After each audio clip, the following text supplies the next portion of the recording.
बस्सी व तुंगा तहसीलदार के स्थानांतरण होने पर बस्सी व तुंगा ब्लॉक के अधिकारियों व कर्मचारियों ने तहसीलदार प्रेमराज मीणा और रमेश मीणा का विदाई समारोह कार्यक्रम का किया आयोजन। वहीं राजस्थान पटवारी संघ शाखा बस्सी तहसील अध्यक्ष ने बताया कि प्रेमराज मीणा का बस्सी से स्थानांतरण निवाई तहसील में हुआ है, जिसको लेकर ब्लॉक बस्सी व पटवारी संघ शाखा बस्सी की ओर से विदाई समारोह का आयोजन किया गया है। प्रजापति कुम्हार समाज की ओर से महापंचायत का आयोजन 16 अगस्त को जोधपुर के दशहरा मैदान में आयोजित होगा, जिसमें प्रजापति युवा शक्ति संगठन के पदाधिकारी सहित कोने कोने से लाखों की संख्या में कुम्हार समाज का उमड़ेगा जनसैलाब। समाज के राष्ट्रीय अध्यक्ष नारायण प्रजापति ने पत्रकारों को बताया कि आगामी चुनाव को देखते हुए समाज के लिए प्रमुख मांगे राजस्थान सरकार और राजनीतिक दलों से की जाएगी। नमस्कार जी, मेरा नाम नारायण प्रजापति है, नागौर का रहने वाला हूँ। आगामी 16 अगस्त को कुम्हार प्रजापति समाज की एक महापंचायत रावण चबूतरा 12वीं रोड में रखी गई है। उसके मुख्य उद्देश्य है कि हमारी माँ, हमारी कुल देवी आराध्य श्री श्रीयादे माता के बोर्ड के नाम से गठन हो, या फिर जो हमारा माटी कला बोर्ड बना हुआ है उसे मान्यता प्राप्त दर्जा मिले, ताकि सरकारी से हमें फायदा। ईंट भट्टों से जो नुकसान हुआ है उनकी भरपाई के लिए कुछ योगदान उनको मिले। जो हमारे समाज के लोग राजनीति में वर्चस्व रखते हैं उनको उचित जगह मिले। बीकानेर के खाजूवाला में छठे दिन भी अनिश्चितकालीन बाजार बंद के साथ धरना प्रदर्शन जारी रहा। संघर्ष समिति के आह्वान पर ग्रामीणों ने खाजूवाला को अनूपगढ़ जिले में शामिल करने के विरोध में वाहनों पर काले झंडे लगा रैली निकाली और खाजूवाला और छतरगढ़ को बीकानेर में पूर्ववत रखने की मांग की। वहीं युवाओं ने सड़कों पर अर्धनग्न होकर भी प्रदर्शन किया। तो हमारा यही है कि आज हमें छठा दिन है, हम धरने में आ रहे हैं और पहले दिन से हमने पंचायत में तालाबंदी की थी और सरपंच को ये कहा था कि हम आपके विश्वास पे, पहले आपने ये कहा था कि खाजूवाड़ा किधर नहीं जाने वाला है और उसके बाद में मंत्री साहब ने अनूपगढ़ जिले में डाल दिया। ठीक है, आज क्या है, हम टाइम दे रहे हैं सरपंच साहब को 2 दिन का। ठीक है, अगर 2 दिनों में खाजूवाड़ा को बीकानेर जिले में शामिल किया जाता है तो ठीक है, अन्यथा हम सरपंच को सियासर ग्राम पंचायत के अंदर नहीं घुसने देंगे। को जानकारी होगी, आज हमारे संघर्ष समिति के नेतृत्व में खाजूवाड़ा उपखंड के हजारों की संख्या में, कम से कम 20,000 की संख्या में किसान, व्यापारी, मजदूर लोग इकट्ठा हुए और कम से कम हजार की संख्या में छोटे बड़े वाहन, ट्रैक्टर वगैरह किसान अपने लेकर आए और कम से कम 2-2.5 किलोमीटर की लंबी कतार में हमारी रैली रही। और उसके बाद हमारे युवा साथियों ने अर्धनग्न प्रदर्शन किया। हम सरकार को ये कहना चाहते हैं, मैं अभी भी मुख्यमंत्री जी से कहना चाहता हूँ कि मुख्यमंत्री महोदय जी, अभी तो हमारी 5% जनता बाहर निकली है, आप अभी भी चेत जाओ। मेरा आपसे अभी भी निवेदन है कि आप अपनी कैबिनेट की मीटिंग बुला लीजिए, सीएमओ में मीटिंग बुला के हमारा डिनोटिफिकेशन कर दीजिए, हमारे खाजूवाड़ा को बीकानेर में यथावत रख दीजिए। ये हमने आपको भी नमूना दिया है, एक सैंपल है कि इतनी भीड़ आई है 20,000 की। आप सोचो कि जनता में कितनी भीड़ है। अगर ये सारा खाजूवाड़ा जब जिस दिन सड़कों पे आ जाएगा तो मैं आपसे निवेदन करता हूं कि हमारी संघर्ष समिति इसको नहीं संभाल पाएगी। राजकीय बालिका उच्च माध्यमिक विद्यालय पचगांव धौलपुर में सड़क सुरक्षा कार्यक्रम और नो बैग डे का आयोजन किया गया। कार्यक्रम में मुख्य अतिथि उमेंद्र सिंह चौधरी यातायात पुलिस निरीक्षक धौलपुर रहे। इस दौरान चौधरी ने कहा कि विद्यार्थी देश का भविष्य है, उन्हें चुनौतियों का सामना करते हुए कठिन मेहनत के साथ लक्ष्य की ओर आगे बढ़ते रहना चाहिए। साथ ही उन्होंने यातायात के नियमों की जानकारी देते हुए कहा कि वाहन चलाते समय हेलमेट और सीट बेल्ट का प्रयोग करना चाहिए। जोधपुर के महामंदिर थाना क्षेत्र में एक युवक पर बदमाशों ने तलवार से हमला कर दिया। हमले का सीसीटीवी फुटेज सामने आया है। सूचना के बाद मौके पर पहुंचे पुलिस ने युवक को अस्पताल में भर्ती करवाया और घटनास्थल पर साक्ष्य एकत्र किए। वहीं पुलिस ने बदमाशों की तलवार भी बरामद की है। फिलहाल पुलिस मामले की जांच में जुटी है। साथ ही जोधपुर के सभी थाना क्षेत्रों में सघन नाकेबंदी करवाई गई है। आज सायं जो है 4:30 बजे महामंदिर थाना इलाका क्षेत्र में बदासिया में 3 व्यक्ति जो है एक मोटरसाइकिल पर जा रहे थे। उसी दौरान जो है पीछे से एक बोलेरो कार जो है वो उनको हिट करती है। हिट करने के पश्चात एक व्यक्ति जो है वहाँ नीचे गिर जाता है मोटरसाइकिल में से।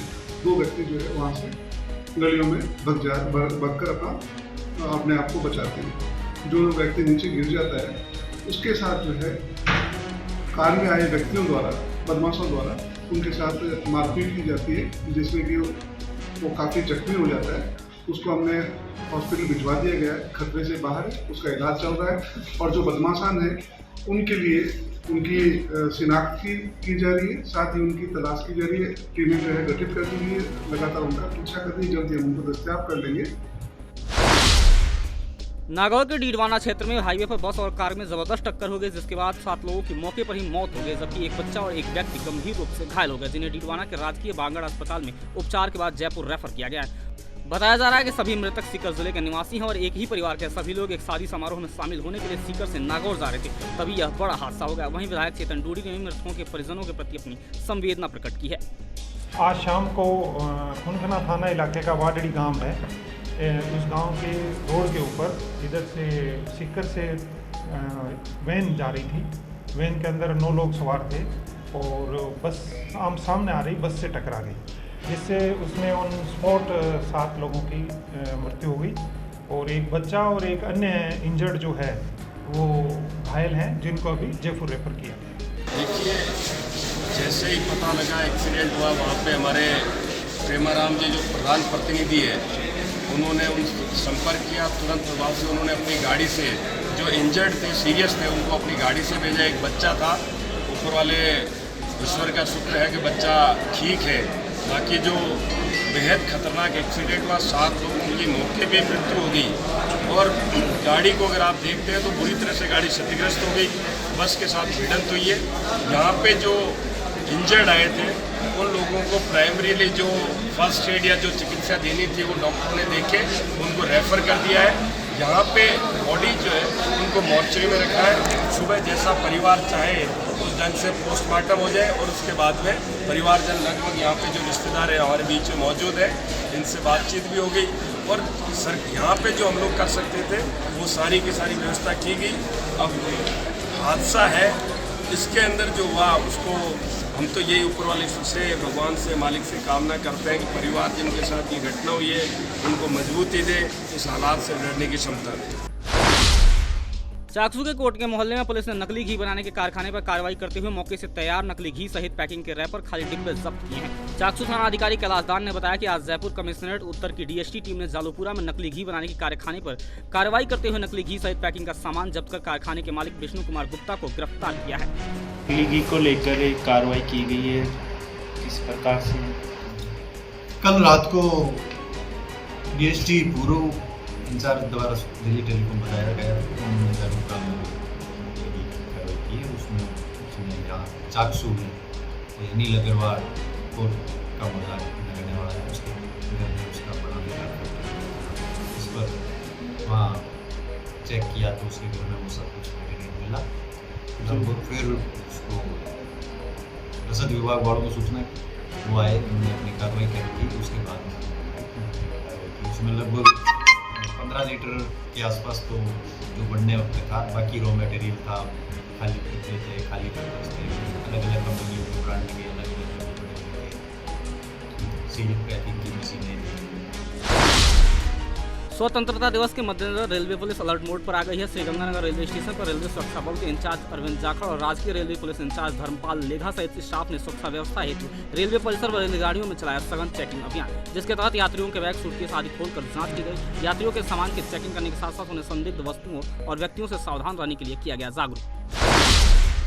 आबू रोड के मुरथला राजकीय उच्च माध्यमिक विद्यालय में रेलवे सुरक्षा बल के निरीक्षक द्वारा बच्चों को रेल लाइन क्रॉस नहीं करने, रेलगाड़ी पर पत्थर नहीं फेंकने व मानव तस्करी के संबंध में किया गया जागरूक। इस दौरान विद्यालय के प्रधानाचार्य सहित अन्य कर्मचारी रहे मौजूद।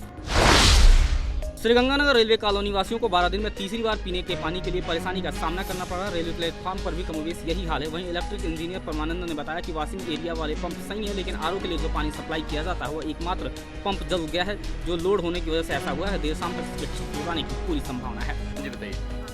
सर, हमारा पानी आ नहीं रहा है। कल सुबह में आया था, कल शाम से पानी एकदम नहीं आया। और दूसरा कि आरओ का पानी भी 31 तारीख के पहले ही आया हुआ है, उसके बाद नहीं आया है। हम लोग की टंकी खाली पड़ी है, एकदम खाली है, आरओ और ये दोनों। दूसरा एक बात ये है कि ना टंकी साफ होता है ना कुछ होता है। हम लोग को इतने ये 31 तारीख से लेके आज तक में 3 दिन पानी खराब हुआ, पानी का समस्या है। अब 24 घंटा है तो चलो चलेगा, 24 से ज़्यादा हो जाता है। छोटे बच्चे हैं घर में, इतने गर्मी में नहाए ना तो क्या कोई काम ना हो, खाना कैसे बनाती है क्या? आरओ का पानी भी नहीं आ रहा है। अब आप बता दो, ये नलका है, नलका भी खराब पड़ा है 6 साल से। ये भी ठीक करा दे तो हम लोग पीने का पानी वहाँ से लेकर आए। 6 साल हो गए, 6 साल से हम क्यों मांगे? अब बाहर से भी खरीद के पानी लाओ, बोतल वाला पानी खरीद के पी रहे हैं। आरओ का सुविधा किस लिए है? हम लोग को सुविधा मिला है, किस लिए? जयपुर में केंद्रीय जल शक्ति मंत्री गजेंद्र सिंह शेखावत ने सीएम गहलोत पर साधा निशाना। केंद्रीय मंत्री ने सीएम गहलोत को आड़े हाथों लेते हुए कहा कि अपनी को भुलाकर दूसरों को दोषारोपण करना उनकी फितरत है। वह यह भूल जाते हैं कि अगर कोई एक उंगली दूसरों की तरफ उठाता है तो 3 उंगली अपनी तरफ उठती है। शेखावत ने कहा कि जो राज्य बलात्कार में नंबर 1 है, भ्रष्टाचार में नंबर 1 है, बेरोजगारी में नंबर 1 है, उसे किसी पर दोषारोपण करने का कोई अधिकार नहीं है। दूसरों पर दोषारोपण करने का अधिकार नहीं है और राजस्थान की जनता उनकी इन राजनीतिक चालबाजी को देख करके पहचानती भी है, जानती भी है, समझती भी है और अब की बार हिसाब बराबर भी करती है। जिस पार्टी के पास में दुनिया का सबसे लोकप्रिय नेतृत्व और पार्टी के काडर पे का और देश की जनता का, देश के गरीबों का जिस चेहरे पर विश्वास है, तो चेहरे से उनकी ईर्ष्या तो मुझे समझ में आती है, साथ ही साथ डर भी समझ में आता है। उस डर से कि बौखलाहट में वो इस तरह के स्टेटमेंट दे रहे हैं। अब जिनके पास में राहुल गांधी जी जैसा नेता हो, जिनके पास में मोदी जी जैसा नेता हो, उन दोनों की तुलना देश भी करता है और आप लोग भी देखते हैं। जयपुर में पूर्व सीएम वसुंधरा राजे ने सीएम गहलोत पर हमला बोलते हुए कहा कि पीएम मोदी देश ही नहीं पूरे दुनिया के सबसे सम्मानित नेता है, जिनकी लोकप्रियता का ग्राफ विश्व में सबसे ऊपर है। एक प्रदेश का मुख्यमंत्री देश के ऐसे प्रधानमंत्री के बारे में यदि ऐसी बातें करता है तो वह गैर जिम्मेदाराना ही नहीं, अमर्यादित और अशोभनीय भी है। वहीं उन्होंने कहा कि सीएम गहलोत भाजपा में बगावत का भ्रम फैलाकर अपनी पार्टी की बगावत को दबाना चाहते हैं। कोटा में 17 साल के नाबालिग ने सूदखोरों से परेशान होकर आत्महत्या कर ली। मृतक 12 जिले का निवासी है। नाबालिग के मोबाइल पर सूदखोरों की जान से मारने की धमकी देने जैसे गंभीर वारदातों को अंजाम देने की धमकियां लगातार मिल रही थी। धमकी भरे काल से परेशान होकर नाबालिग ने फांसी लगाकर आत्महत्या कर ली। पुलिस ने MBS अस्पताल के मोर्चरी में रखवाए गए 100 का पोस्टमार्टम कर परिजनों को सुपुर्द कर दिया। काय बताओ भाई साहब, कर्जा के वजह से कर्जा वाला कतनो कर्जो है किस्ता सो रही भाई साहब, फोन का परेशान कर रोज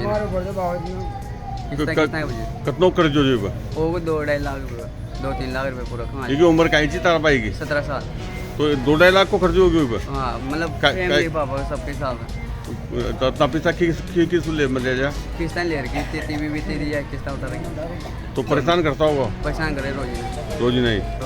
तो यहाँ किसी जगह लगाई फांसी? ये नवा साई कुटिया कोटा विराज है, साई बाबा मंदिर कोटा विराज थानो किसे पड़ो जे? थानो ये कितनी पोल। नाम बता सारा। दिनेश। जाति कहार। काय ने बाबू साहब किस्ता उठा रही थी, मैं कर्जा परेशान करता हूँ, नंबर दे रहा था, मैंने जो फ़ोन करा था जो मैंने ले लो बाबू साहब बच्ची का नाम 3-4 लाख कर दो उठा, मैंने 4-5 टाँग। अच्छा दम की दे देता वहाँ उठा लाऊंगा तो मार लाऊंगा, जिनकी लोग से नहीं ले लीजिए, मैंने मांग भी दी थी। तो फोन कर्जो थाना ले मिले जो फोन उकान करे जाएगा? हाँ बड़े नंबर का दे लेता बाबू जी मैंने। अच्छा तो यहाँ कोटक से आए जो कोटा बाबू साहब भाई काम कर रहे थे, जो भी काम करवाए थे। मेड़ता सिटी में आगामी 22 से 29 अगस्त तक मीरा जयंती महोत्सव का आयोजन होगा, जिसमें देश विदेश के प्रसिद्ध कलाकारों सहित तमाम भक्तगण भी शिरकत करेंगे। 519वें मीरा जयंती महोत्सव का आयोजन 22 अगस्त से 29 अगस्त तक किया जा रहा है, जिसका आज पोस्टर विमोचन किया गया, जिसमें महंत हरिनारायण जी और देवल से महाराज पधारे और तहसीलदार साहब, गेटसा नगर पालिका के चेयरमैन और सभी भक्तगण गणमान्य बंधु यहाँ पहुँचे। और मैं आगामी मीरा महोत्सव को भव्य बनाने के लिए सभी से, शहरवासियों और भक्तजनों से निवेदन करता हूँ कि आप सभी मीरा महोत्सव को भव्य बनाने में सहयोग करें और बढ़ चढ़कर इस महोत्सव में भागीदारी निभाएं। जय श्री चारभुजानाथ। देश और दुनिया की हर बड़ी खबर के लिए सब्सक्राइब करें नवतेज टीवी और पल पल के अपडेट्स के लिए बेल आइकन को दबाना ना भूलें, क्योंकि आपकी खबरों का भरोसेमंद साथी है नवतेज टीवी।